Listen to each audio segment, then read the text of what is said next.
There was this message about the weight of fear, and I got that fear and freedom can't really exist in the same space. Would you agree with that? Well,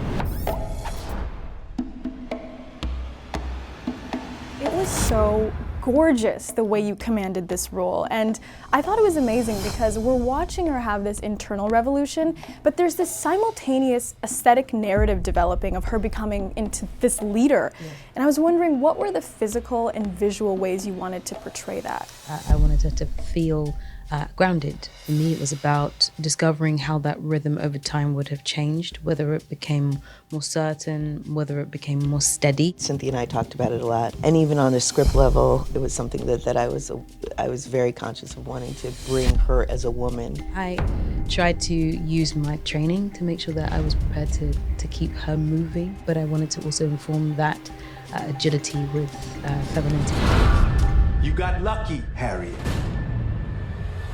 One of my favorite scenes in the film is after you're so close to reaching freedom and you're in this field, and oh my God, it even makes me want to cry. Just like it's a golden hour and you like reach out your hands and it's like you can almost grasp the freedom. She wants to find out whether she changed, whether there's a physical change in if she still looks the same. So it's about that, seeing that on the other side. I learned to think of her as somebody who had been through a great deal of pain, and somehow the pain made her stronger. Watching the film, was there anything that particularly hit you really hard? At the top of the head, I would say your speech to people like William Still and the rest of the Underground Railroad.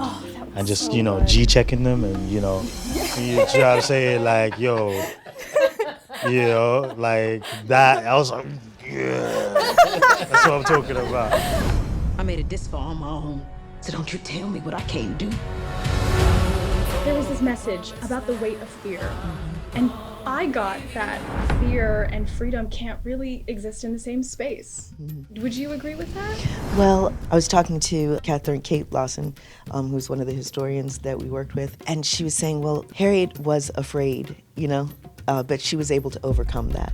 So I think that, when Reverend Green says to her, fear is your enemy, and she has to overcome her fear. It's not that she wasn't afraid, it's that she was more courageous than afraid. Ready?